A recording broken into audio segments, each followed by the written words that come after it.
Alright guys, welcome back to the channel. Welcome if you're new. Thank you for taking time out of your day to check the video out. We have more PlayStation news, rumors, and leaks to go over and cover today. And we're starting here with another major update for Helldivers 2. This is coming from Gaming Bolt. They say, as revealed somewhat prematurely last week, the latest update for Arrowhead's Helldivers 2 sees players venturing to Super Earth after launching a surprise attack.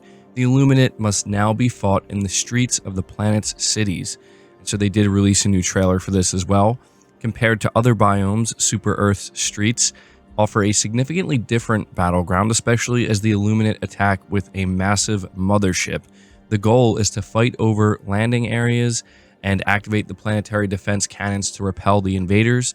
If the sense of scale wasn't impressive enough, Seaf troops will fight alongside the player, which are like AI companions. They can even take orders to follow and assist with objectives. You'll need to beware of civilians and prevent any collateral damage.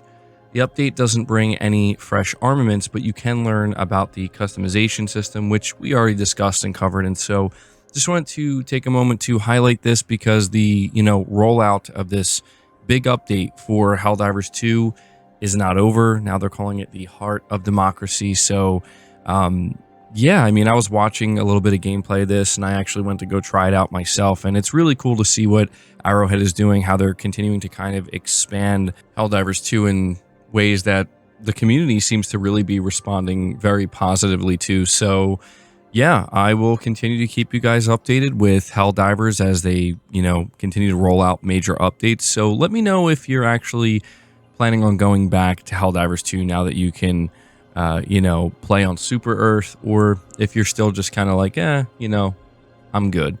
We're going to move on to the next topic, which talks about PHYSINT from Hideo Kojima, which is very clearly going to be a PlayStation 6 game. This is being reported by Push Square.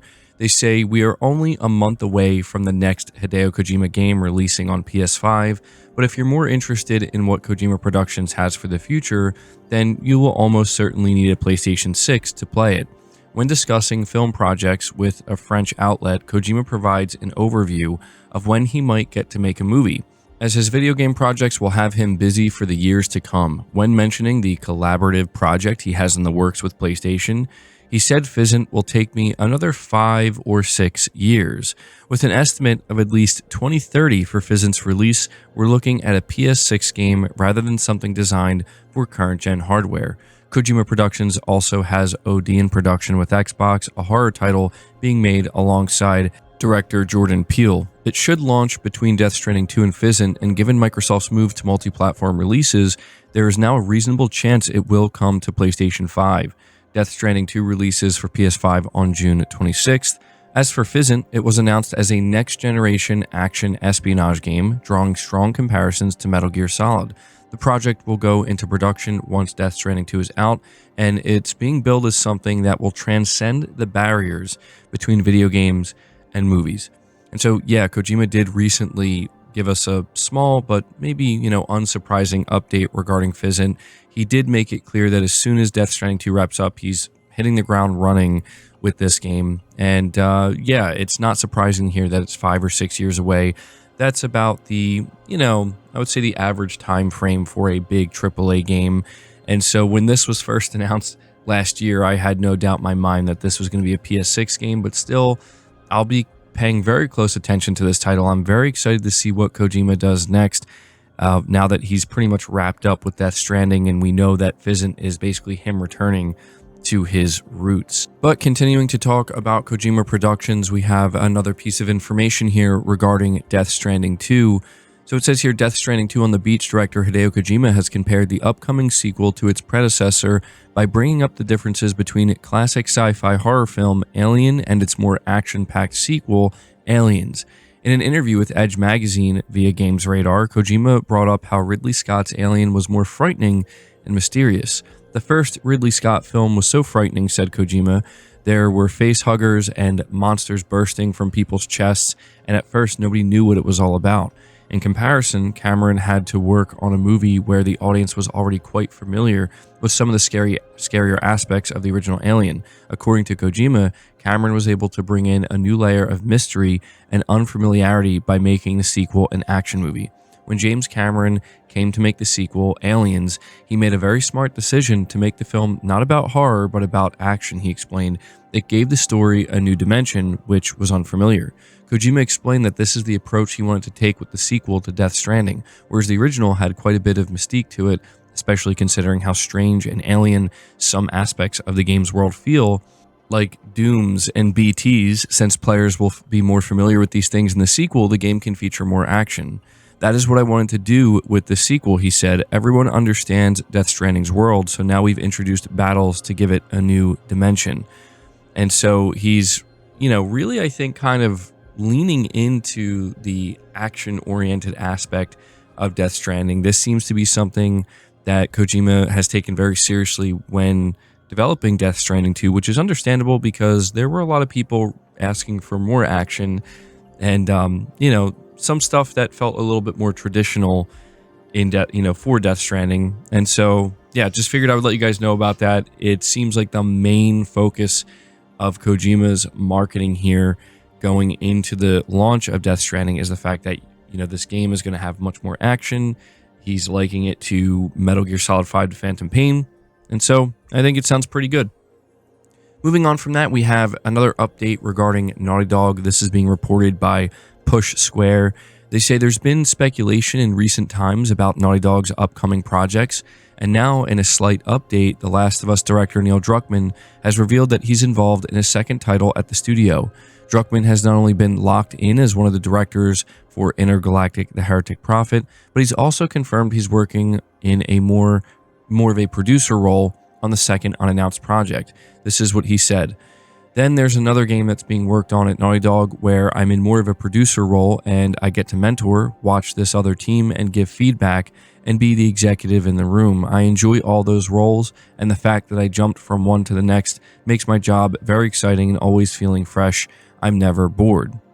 So this follows a story that we got in March suggesting that Sean Eskag, who made or directed Uncharted: The Lost Legacy, could be leading a second unannounced game at Naughty Dog with Anthony Newman, also potentially connected to the studio's, unannounced projects.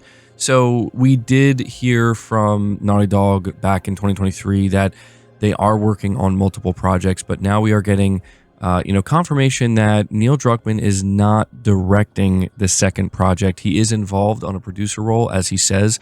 He's overseeing it, but I do think this is very interesting because we're going to get, a new Naughty Dog game where Neil Druckmann is not writing, he's not directing, and it's going to be, other team members really kind of tackling the majority of it as he produces it. So, at this point, I kind of want to pass it off to you guys and ask you what you think this could be. What would you want it to be? I've seen people speculating that this is The Last of Us Part 3, but I'm going to tell you right now, I highly, highly, highly doubt this is The Last of Us Part 3 because in my mind, there's no way that Neil Druckmann is not involved more directly as a writer and as the director of The Last of Us Part 3. So, do we think it could be another new IP? Do we think it could be the return to Uncharted? To me, it's pretty interesting that Sean Eskag is apparently the one who may be directing this game, and he did work on Uncharted: The Lost Legacy in a significant capacity. So,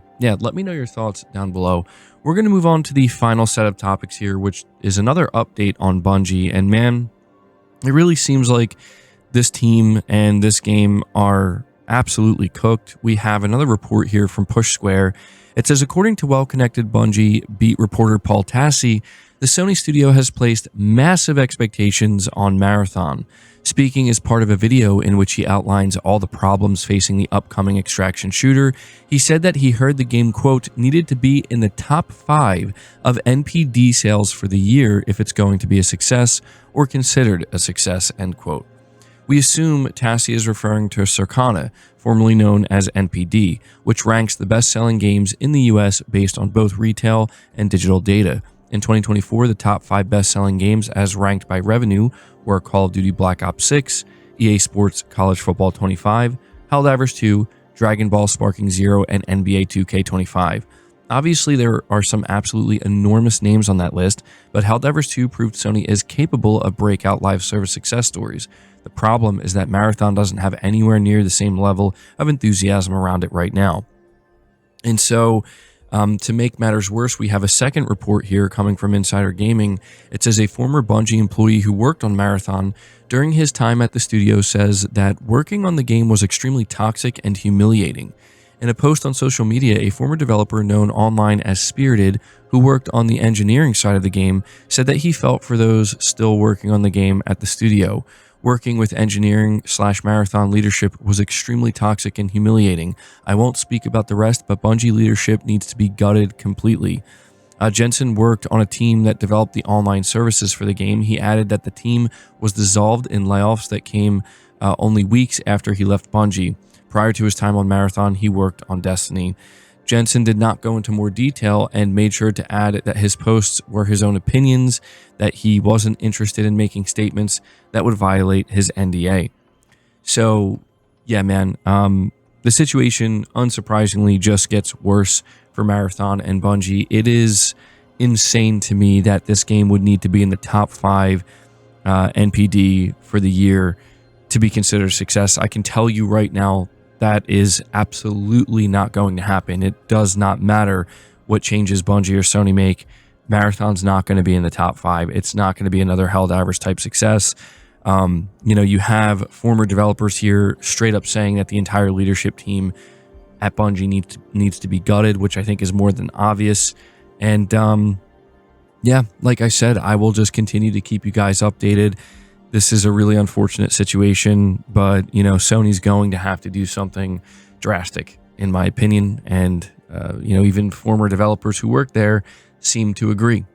Anyway, guys, that's going to do it for the video. I hope you enjoyed it. I hope you found it informative. If you did, be sure to leave it a like, subscribe to the channel if you're new, hit the bell notification icon, and feel free to share this video out on top of all that. But until next time, guys, take care.